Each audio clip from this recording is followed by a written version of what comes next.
I got to interview Clyde Drexler, who I was a big fan of. I chose number 22 because of him. Drexler just exploded on the wing! The NBA legend so inspired Karen Osborn growing up, she built a career in sports. I was scrappy on defense, and I think that's kind of helped me in a weird way. After an injury forced her to hang up her own jersey, Karen headed to Hollywood. I was a makeup artist, hair and makeup artist in LA originally, and that's what I wanted to be in LA. Now a renowned sports manager, Karen guides talent like the National Women's Soccer League's two-time MVP. She's phenomenal, and I was able to meet with her, and she didn't have anybody managing her. Merging a passion for sports and spaces, Karen has built a remarkable center in Malawi. I knew I wanted a basketball court there. And then I designed and created a 9-hole mini golf course. Wait, you designed it yourself? Yeah, well, I pretty much kind of designed everything that's in there. In this conversation, Karen takes us inside her world beyond the game. It's definitely been an adventure, an unexpected adventure. Welcome to Game Day with Shay, where sports meets design. I'm Shay Holland, HGTV designer and sports journalist. This is the show where your home, your style, and your love of the game finally get to play on the same team. Hit subscribe and let's dive into this episode. How did you become a sports agent? Because that's not something that I think most little girls grow up saying, I want to be a sports agent one day. Originally, I was working in the entertainment industry, which I always wanted to do a lot of on the creative side as well. And I had the opportunity to work with an agency who represented athletes, but kind of on the commercial advertising side in sports modeling. And so I worked as a talent with them first, and then it sort of evolved and they needed an agent. I started working with them as a sports modeling agent in the agency. And so we'd manage the careers of a lot of athletes who just wanted to do commercials and print ads and influencer deals, and that's kind of how it worked into it. And I helped build a company for about 20 years, and now I'm doing more individual athlete management, doing brand deals and PR and marketing.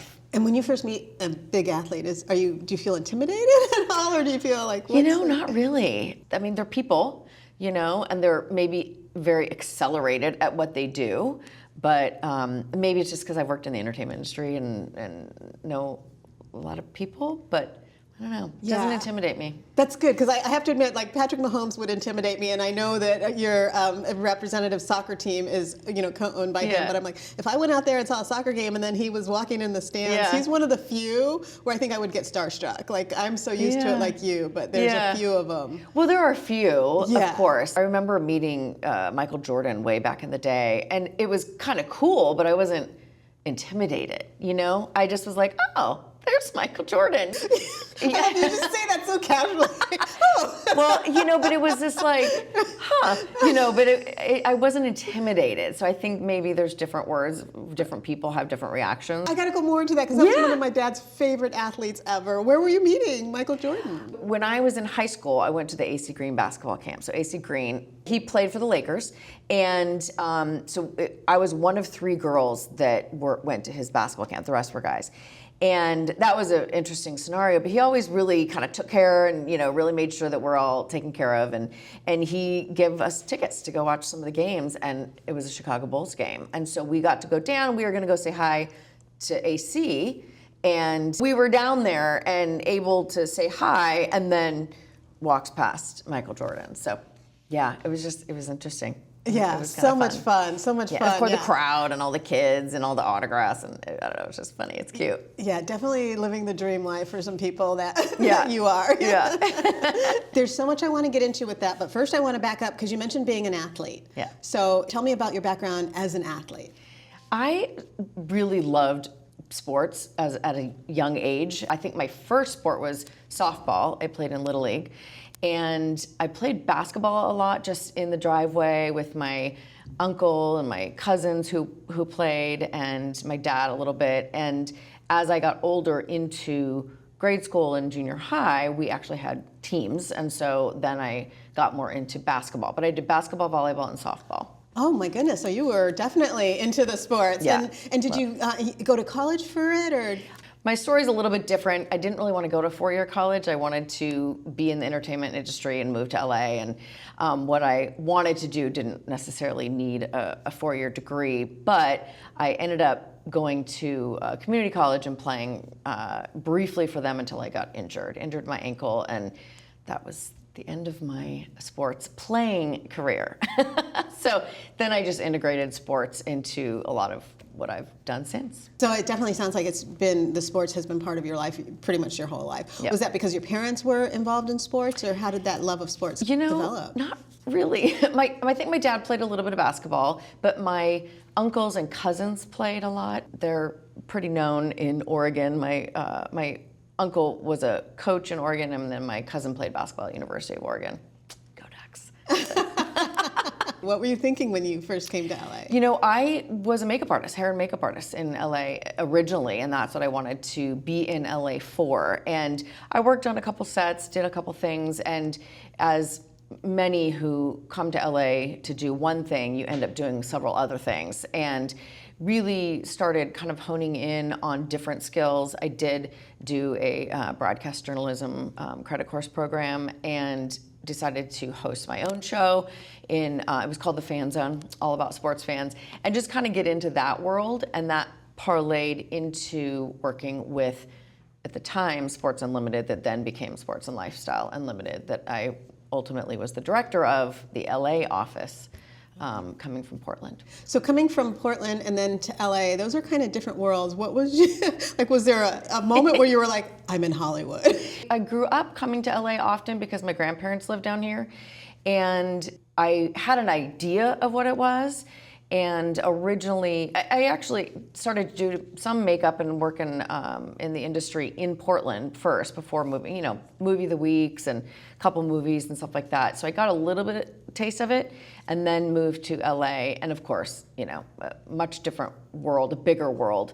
And I just loved it. But what I loved mostly, I think, is doing a little bit of everything. I was a director's assistant and worked in casting and then PR, and I did a lot of the publicity side for quite a while and met a lot of my really great friends to this day. So the entertainment industry specifically wasn't really that scary to me. It was just more interesting, and I had curiosity about it. And then learning about all angles was great. And sports wasn't as into that era until it shifted for me and I was trying to do my own show or try to incorporate it, and then that's kind of where it exploded, and then working with the agency. Were you meeting athletes where you were just like, these are people that you had watched forever? Well, I kind of went back and forth to Portland and LA, and I was doing my show, The Fan Zone, and I got to interview Clyde Drexler, who I was a big fan of. I chose number 22 because of him.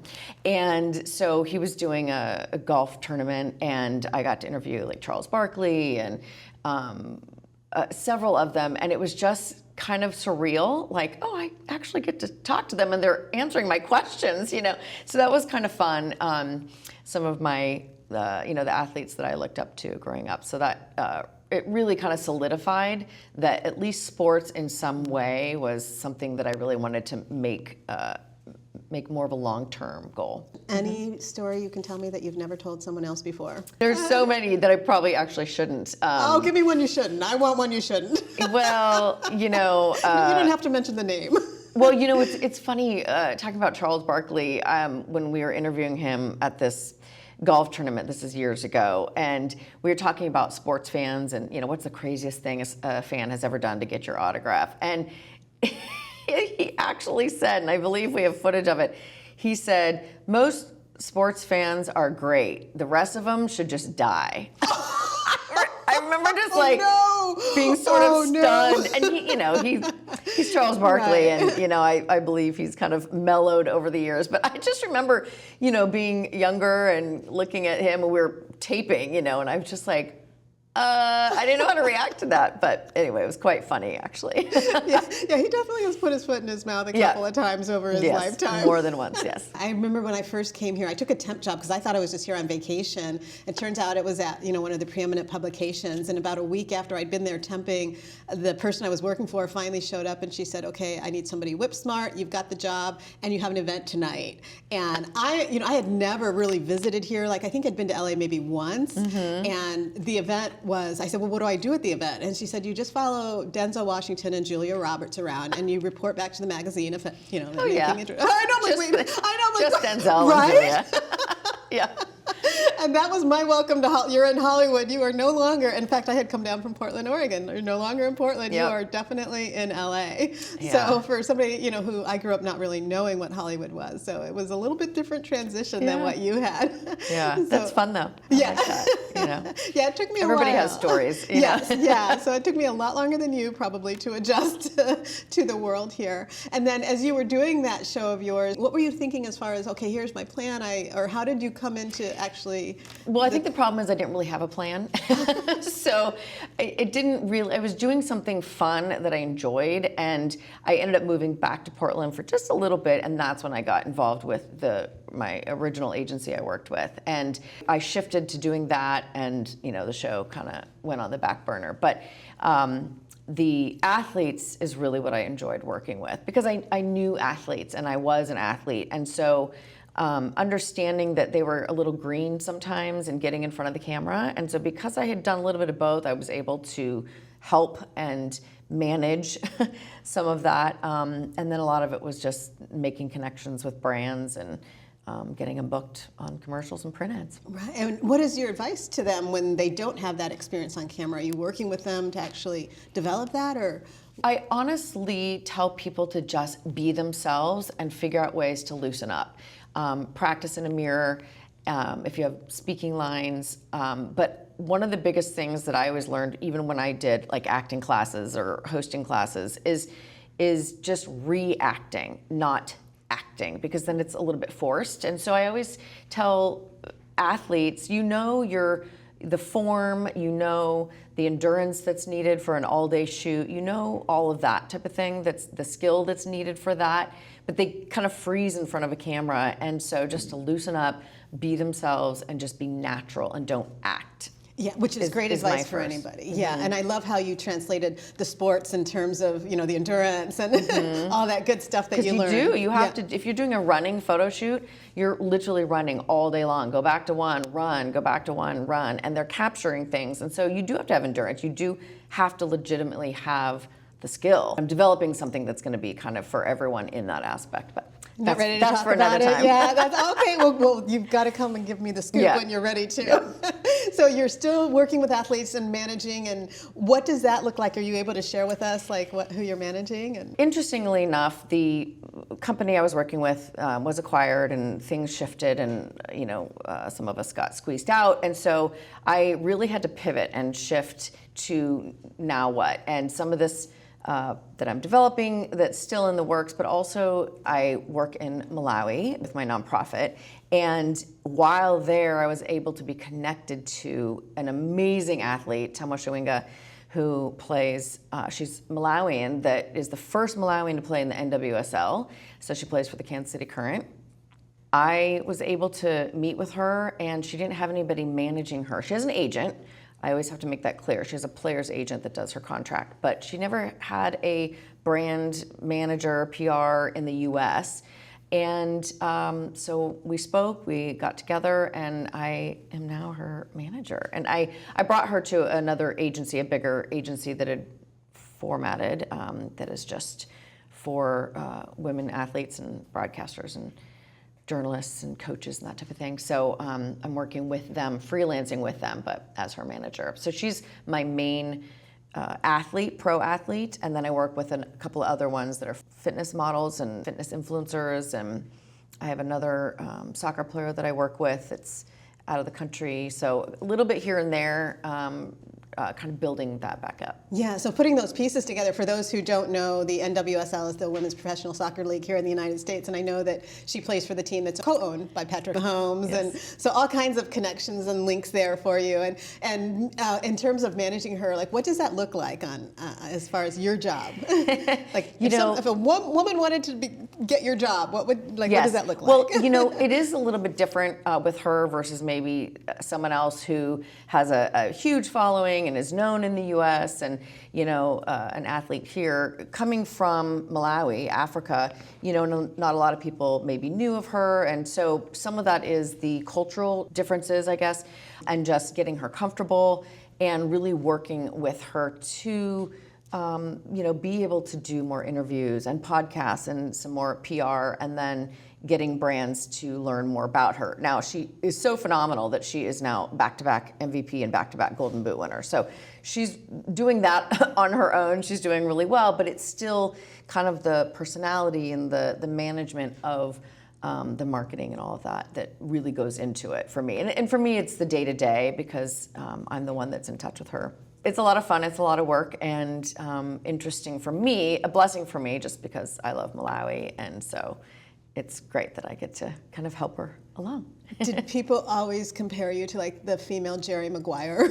No, because I've never done the player contracts, and that's what Jerry Maguire's character does. It's an agency that does all the player deals, and I'm on the marketing and branding and PR side. You mentioned Malawi and that connection with her. How did you get involved with?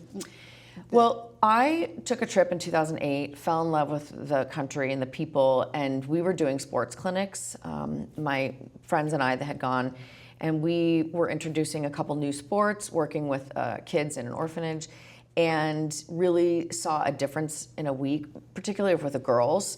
And I always say that, I grew up playing sports, and we kind of take it for granted here in a lot of maybe places in the world, but in the U.S., you've got little leagues and you've got team sports and, at school and we just play. And I know what sports did for me, and there's a lot of life skills that go along with it that you learn that you can take into your daily life. And what I saw in just, making sure that the girls were involved and the girls could be the goalie or the coach or the captain and, that kind of thing, it really gave them confidence, and I could see a difference in a week. The teachers in their school in the mornings would notice that the girls were raising their hands more, they were more active in the classroom and asking what we were doing, and I'm like, we're just playing sports with them in the afternoons, and it kind of clicked to me like, let's do more of this. And so just seeing what they wanted, and I ended up going back 4 times in 2 years and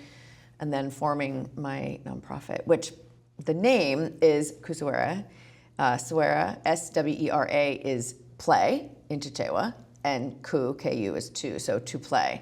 I wanted to ask you about that because you actually have built, is it called a sports center, I guess? It's a community center, yeah. So we built a community center on about 13 acres in Malawi, working very closely with all of our Malawi partners. It's Malawian run. We have an amazing director, Wilma Saidi, who is running things over there, and it's a passion project. It wasn't something I thought I was ever going to do, and here we are. We've got a community center over there with about 25 staff members, and it's running daily. Kids come every day. And now being a community center, we can really do a lot of things. We have a small health clinic, our education programs for the preschool and kindergarten in the morning. Our after-school programs, of course, have sports. I knew I wanted a basketball court there. And basketball is getting bigger and bigger in Malawi, which I love. And of course, a soccer field, sand volleyball court. And then I designed and created a 9-hole mini golf course. Wait, you designed it yourself? Yeah. You designed this? Yeah. Well, I pretty much kind of designed everything that's in there and sketched it out and drew it up, and the buildings and the accommodations. But yeah, the mini golf course was something I envisioned, sketched it out. We found a place for it, lined up bricks to say, we want this here, partnered with one of our contractor friends who is a golfer. He knew what to do, and we made it happen. His team, his crew created it. We found the turf grass that was low enough, found a place in Malawi for it, and we had Par Aid actually donated the whole cups and flags for them, and yeah, it's really fun. And so the kids get to play daily, and then the third Saturday of every month, it's open to the public, and it's income generating for the programs that go back into the programs. Well, now being an HGTV designer, of course, I need to go back to the design for a minute. Yeah. So when you say you design it, do you have some training in that? Or? You know, no, but I've always been creative. My dad always remodeled the different homes that we owned, that we lived in, always remodeled all of them. And so I would watch him sketch things out, and, you know, his envision of either knocking down a wall, or we could do this here, and, you know, the doors, and you need this much space and all of that. And so to come up with something that was non-existent yet, I wasn't remodeling something, I was just creating it. I was already able to sketch it out. And I've been kind of sketching ideas out since I was little. I had a class project that I, you know, created when I was in junior high, that I was the one sketching out the design of everything. And so I think I've just always enjoyed it. But I've played mini golf, and I pictured what it could be, and we now have a 9-hole mini golf. That's amazing. Yeah, you don't want to see my sketches, but well, I can show you mine. I definitely might want to Yeah. see them. That's amazing. And to be able to take that vision from the page and actually create it, especially in a foreign country. Yeah. I mean, it's sometimes hard enough Yeah, here. it's a little more challenging. Yeah. So that's the part where I'm just kind of blown away. So for somebody, like, a lot of times we're talking about designing a house, but maybe for somebody who has a bigger vision of a community center or a sports center, like what would you say that they need to watch out for? What were some of the things that maybe you ran into? Well, you know, what's interesting is, for me, going from U.S., you know, feet and inches to being in meters and centimeters in Malawi, I was able to sketch it out. We have a family friend that's a drafter here, drafted it, and then gave it over to our contractors there, who kind of turned it into with the meters and centimeters. So I pictured something, and some of it is a little, the main community center is a little bigger than I had maybe imagined, but it's really great. I'm so glad we have the space. But I knew we wanted a dance floor, so we have a dance floor, and dance is very culturally, you know, traditional, and as well as hip hop and all kinds of dance in Malawi, for sure. So I knew we wanted a dance floor, and I love to dance. So I think my sister and I always dreamt of having a dance studio in our homes when we grew up.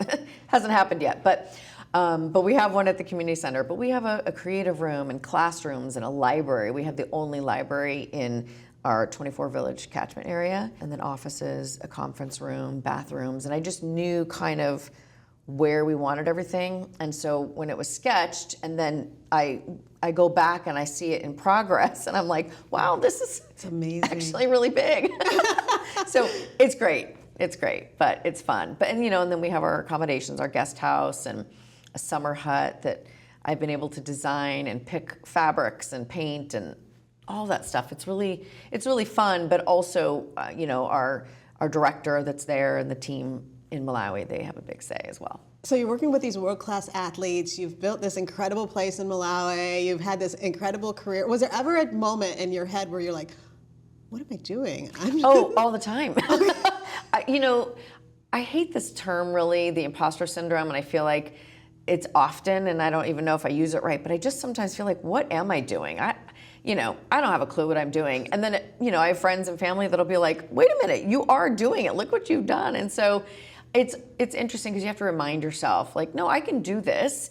And, 20 years later, you're proving it. So you just have to keep going one foot in front of the other. And there's, hiccups and challenges and all kinds of things. But if you put your mind to it, I have a saying that my dad always said to me as I was going through some struggles. And in high school, I had to get up in front of people and speak, and I hated that. And he's like, you can do anything you decide to do. So if you decide to do it, you can do it. And so I've kind of utilized that. And I don't know, I guess it's kind of worked out. Yeah. to put it mildly. It's kind of like the athlete's mentality in a lot of ways. You know, like if they have to have that vision that they're going to win. Yes, and passion. I do have to say, you have to have the discipline and the passion.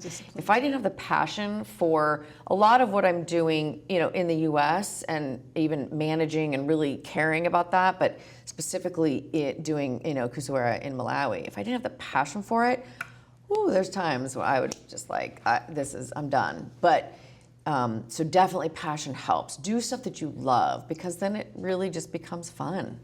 So a lot of women in the roles that we have with sports especially find that it does bring a challenge to relationships, because that becomes it's so the focus, because you are so passionate. The bottom line is, if it's right, it works, and you should be able to do things together as well as separate.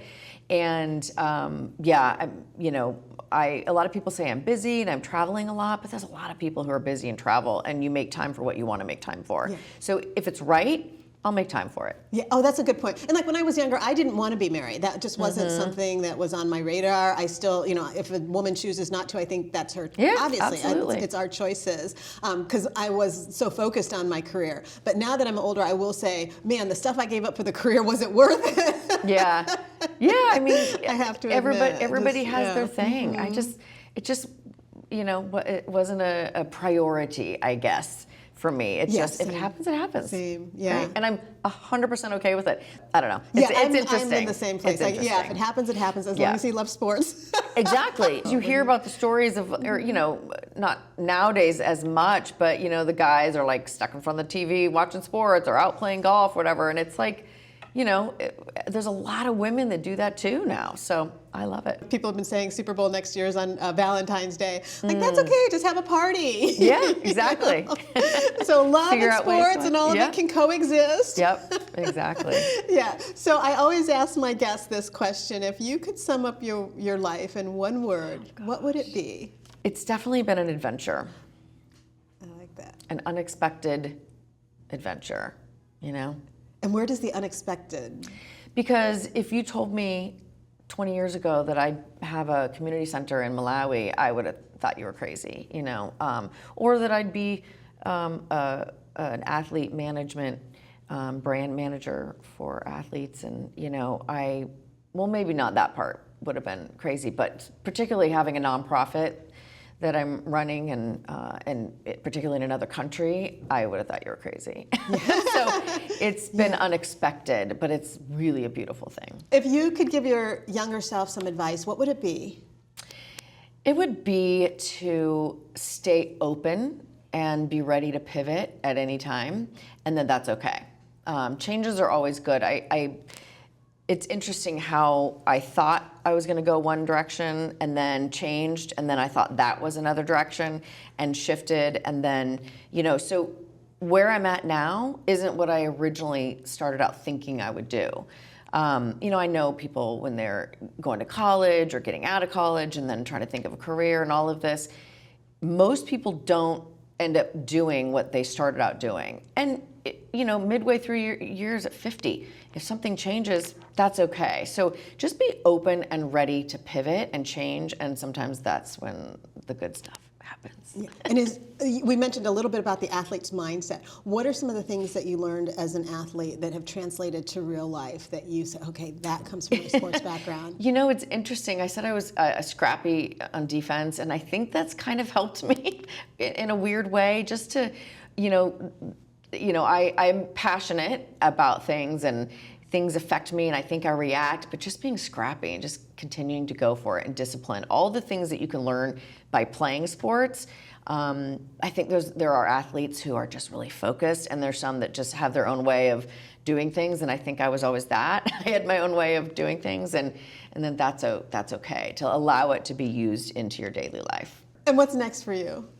Next is I'm developing something that I think is going to be really great for athletes and talent and brands all mixed in together. And so be on the lookout for that. So I'll keep you posted. Sounds like you're on the cusp of being able to cause some pretty big change. Yes, I believe so. Not just with name, image, and likeness. I think that's kind of now been around for a while, but I think it's in general, I would say what it is, but we're still developing it. So we'll have to wait. So if there are athletes out there who kind of get a sense of what you're saying because they're hearing the secret code words, are you open to taking athletes right now, or how does that work? No, because it'll be a platform that they can be a part of ultimately, but they can sign up for to be on the waiting list, I guess. This has been so fun, Karen. I really appreciate you giving some insight into your world, which is absolutely fascinating. And I think for women out there, young women especially, who are looking at a career, it sounds like this could be it'd be a great time, especially in the women's sports. Yes, and there's so much out there in different avenues for it. So I think it's great. Thank you so much. Yeah, thank you. I hope you enjoyed this episode of Game Day with Shay. Subscribe to our YouTube channel so you don't miss a thing. Catch you next time.